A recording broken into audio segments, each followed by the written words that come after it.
The year is 1683. Vienna is dying. 200,000 Ottoman soldiers surround the city. The walls are crumbling. Food is running out.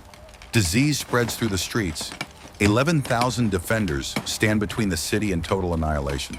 67 years later, Vienna is the most magnificent capital in Europe. From siege to splendor, from medieval backwater to imperial jewel.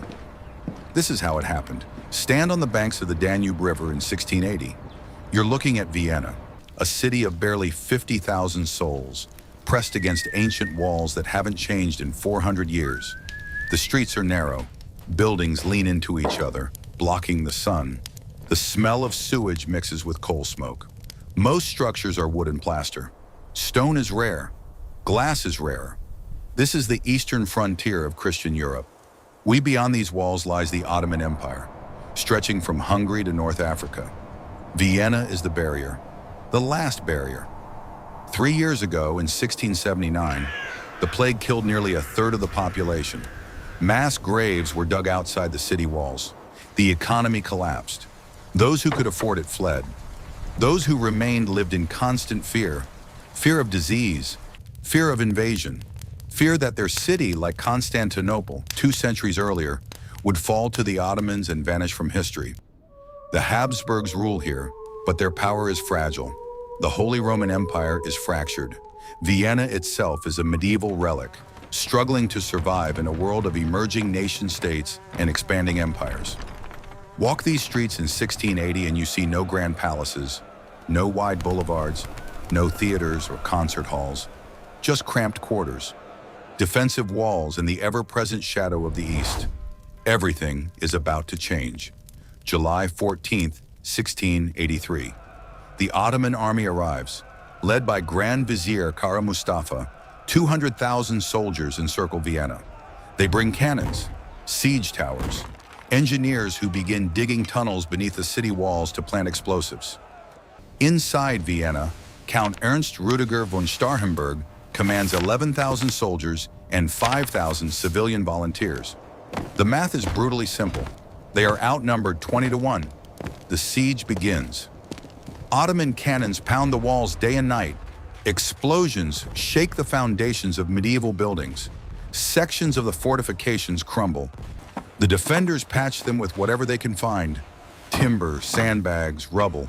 Food supplies dwindle. Horses are slaughtered for meat, then dogs, then cats. Dysentery spreads. The wounded fill churches converted into makeshift hospitals. There are no beds. Men lie on stone floors, waiting to die or recover. By early September, the situation is desperate. The walls have been breached in multiple places. Kara Mustafa's tunnels reach beneath the fortifications. Ottoman forces mass for the final assault. September 12th, 1683, dawn. A relief force appears on the hills overlooking Vienna.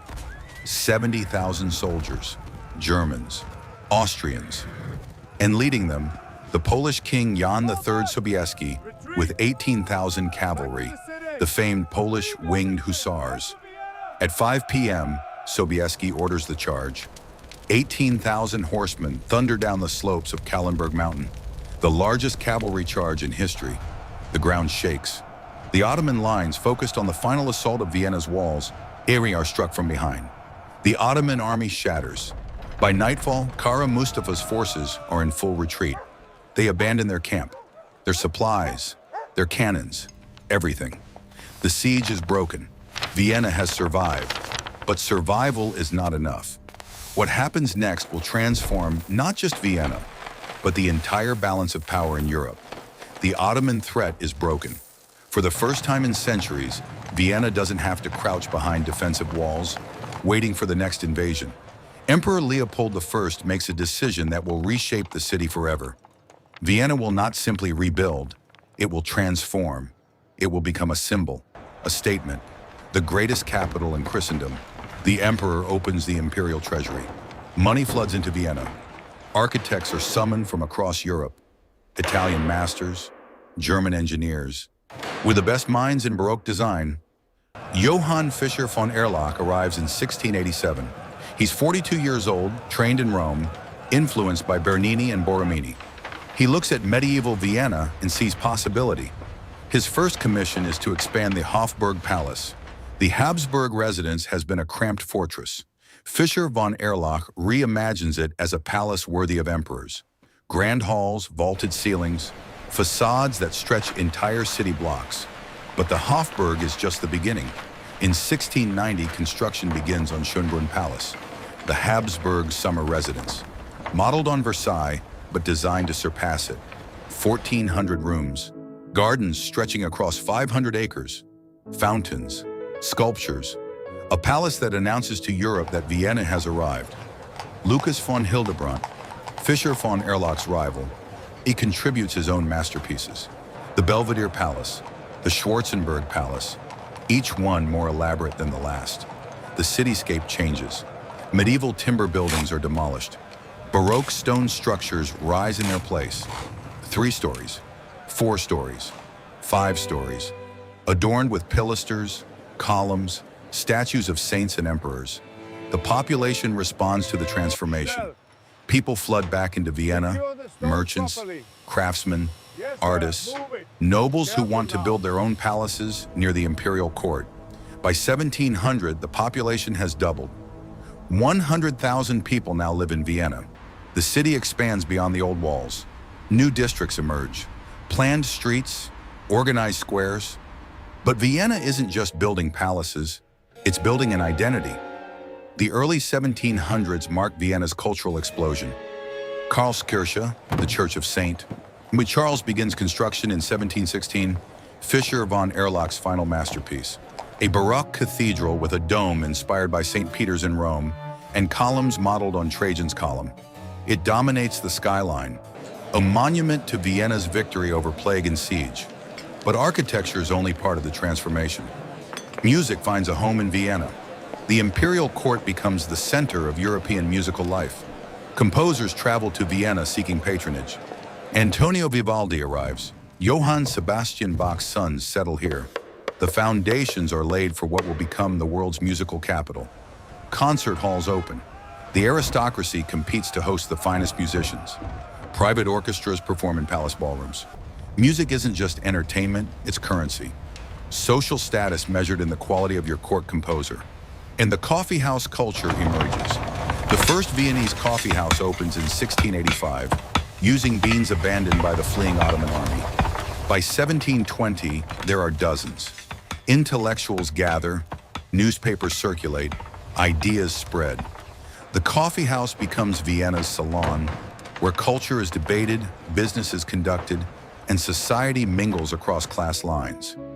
The University of Vienna expands. New faculties are established. The city becomes an intellectual hub. Medical advances, astronomical observations, legal scholarship. Vienna attracts minds as readily as it attracts artists. The economy booms. The Danube River provides access to trade routes stretching from the Black Sea to Bavaria. Goods flow through Vienna: textiles, spices, metals. The imperial workshops produce luxury items, porcelain, glassware, precision instruments. That rival anything made in Paris or Amsterdam. Manufacturing expands. The population needs housing, furniture, clothing, tools. Industries spring up in the outer districts. Craftsmen organize into guilds. Standards are established. Quality becomes Vienna's reputation. By 1730, the population has grown to 150,000. The city is now the 3rd largest in Europe, after London and Paris. New palaces continue to rise. Prince Eugene of Savoy, the military genius who drove the Ottomans out of Hungary, commissions Hildebrandt to build the Belvedere. Completed in 1723, it's a masterpiece of Baroque design. Upper and lower palaces connected by terraced gardens. Fountains cascade down the hillside. The view from the upper Belvedere looks across the entire transformed city. The Imperial Library, now the Austrian National Library, is constructed in the Hofburg complex. Completed in 1735, it houses 200,000 volumes. The Baroque hall is 78 meters long, with frescoed ceilings depicting the apotheosis of learning. It's not just a library, it's a temple to knowledge. Churches multiply. St. Peter's Church, the Jesuit Church, the Piarist Church. each one a Baroque gem decorated with frescoes, marble, gilding. The cityscape becomes a gallery of sacred art. The aristocracy builds. Over 50 palaces are constructed between 1683 and 1740. Each noble family wants their residence to reflect their status. The result is a city where every street corner reveals architectural splendor. Vienna's transformation isn't just physical, it's philosophical. The city that survived siege now projects power. The frontier outpost has become the center. Where once there was fear, there is now confidence. Where there was medieval stagnation, there is Baroque dynamism. By 1740, Vienna rivals any capital in Europe. In wealth, in culture, in sheer visual magnificence. And then, something unexpected happens. October 20th, 1740. Emperor Charles VI dies. His daughter Maria Theresa inherits the throne. She is 23 years old. She has never been trained to rule. According to many European powers, she has no right to rule at all. The War of Austrian Succession begins immediately. Prussia invades. France backs Prussia. Bavaria claims the throne. Spain joins the attack. The Habsburg Empire, and Vienna itself, faces dismemberment. But Maria Theresa is not her father. She rallies support. The Hungarian nobility pledges their armies. The Austrian people, who have seen their city transformed over 60 years, refuse to let it fall. Vienna, which survived the Ottomans, will survive this too. The war lasts 8 years. Vienna is never directly threatened, but the empire teeters. Maria Theresa fights diplomatic battles and military campaigns simultaneously. She loses Silesia to Prussia, but holds everything else. By 1748, when the Treaty of Aix-la-Chapelle ends the war, something remarkable has been proven. Vienna is no longer vulnerable. The city that could have fallen in 1683 is now the unshakable center of a major European power. The transformation isn't just architectural or cultural, it's geopolitical. Walk through Vienna in 1750, and you walk through the capital of an empire stretching from Belgium to Transylvania, from northern Italy to southern Poland. 175,000 people live here. It's the third largest city in Europe. But size isn't what matters. What matters is what Vienna represents. It represents resilience. The plague of 1679 didn't destroy it. The siege of 1683 didn't destroy it. The wars of succession didn't destroy it. It represents transformation. A medieval frontier town became a Baroque masterpiece in a single lifetime. It represents power. Not just military power, but cultural power. The power to attract genius, to set standards, to define what a European capital should be. From 60 days of siege to 60 years of splendor. That is the story of Vienna. Vienna in 1750 is unrecognizable from Vienna in 1680. The cramped medieval streets remain in the old city center, but they're now flanked by Baroque palaces. The city has expanded far beyond the old walls. Suburbs stretch along the Danube. Population density has tripled, but so has the quality of life. The architectural legacy is staggering. The Hofburg, Schönbrunn, the Belvedere, Karlskirche, the Imperial Library, dozens of aristocratic palaces, hundreds of Baroque townhouses. This concentration of Baroque architecture is unmatched anywhere in Europe. UNESCO will one day designate Vienna's historic center as a World Heritage Site. That center the Vienna tourists visit today was created between 1683 and 1750. But the physical legacy is only part of the story. Vienna's cultural transformation has even longer echoes. The city that rebuilt itself after 1683 became the magnetic center for musical genius. Wolfgang Amadeus Mozart will move here in 1781. Ludwig van Beethoven in 1792. Franz Schubert is born here in 1797. The Strauss family will define Viennese waltzes. Gustav Mahler will conduct the Vienna Court Opera. That legacy, Vienna as the world's musical capital, was built on the foundations laid between 1680 and 1750. The concert halls, the patronage system, the culture of excellence. The coffeehouse tradition persists. Café Sperl, established in 1880, continues the tradition started in 1685. Viennese café culture, recognized by UNESCO as intangible cultural heritage, began in the aftermath of the Ottoman Siege. The urban planning model Vienna developed influenced other Habsburg capitals. Budapest's development in the 19th century follows Vienna's template. Prague's Baroque Reconstruction mirrors Vienna's approach. The Habsburg urban ideal spreads across Central Europe.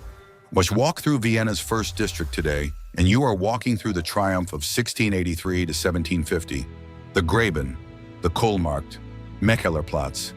Every square, every facade, tells the story of a city that refused to die. Vienna proves something essential, that cities can be reborn, that catastrophe can catalyze transformation, that vision and resources, combined with historical necessity, can create something unprecedented. From plague swamp to imperial capital, in 70 years, the transformation of Vienna reminds us that cities, like civilizations, are never static. They rise, they face destruction, and if the will exists, they rise again, stronger, more beautiful, more enduring than before. If you found this reconstruction fascinating, hit the like button and subscribe to Chronicles Rebuilt. We're using AI to bring history's greatest transformations back to life. Next episode, from fishing village to shogun capital, the making of Edo, the city that became Tokyo, the largest city on Earth, built in 100 years. Thanks for watching.